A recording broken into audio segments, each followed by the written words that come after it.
Hey, what's up guys? I'm just doing a short overview on how to make a hitch receiver hoist for your pickup truck or SUV or whatever you have.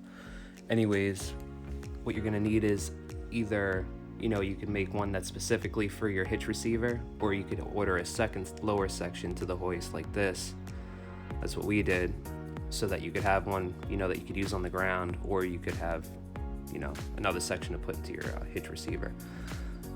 Pretty much when you get that other lower section, what you're going to want to do is you're going to want to cut the section where the wheels are right around here on both sides, and then on the front you'll cut the wheel section off right here, and then you'll be left with basically something like this, or something that looks like this, and you're going to want to weld a piece of steel stock that would fit into your hitch receiver in the center like so. And yeah, and then you could just drill out a hole so that you can put this bolt through on your hitch to keep it in place. And then basically, pretty much that's all you actually need to do. You can toughen it up by adding more more steel in here to give it a little bit more strength, because when we used it, which I'll show you the video after this of us actually using it, we kind of bent it. If you could see that or not, it did start to bend, but the table we lifted was ridiculously heavy and it was pretty high up, so it was just hanging there. But anyways, it didn't break on us.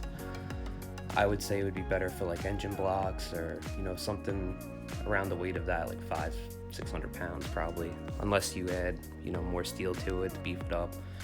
I also saw what you could do is add something on the back side that will fold out and then plant into the ground, so it just gives some support to this side that has nothing. It's just floating. Usually you'll see it in the video what I'm talking about, where it's just sitting there like this. If you have a little leg or something that goes into the ground that you could fold out, at least that'll give it a little extra support that you could use. Yes, you could order the one and just make it a hitch receiver hoist, or you could order the hoist and then order a second section, so at least you have two, so you have two ways to use this hoist if you want. I totally recommend anybody that wants one for their hitch receiver to definitely do it, at least if you know how to weld.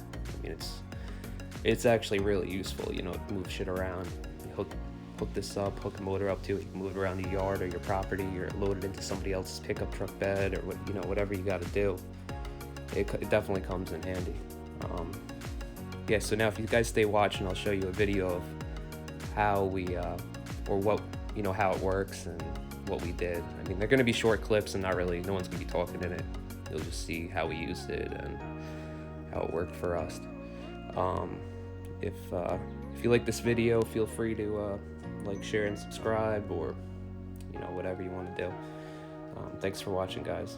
Now the clips are going to come up right now.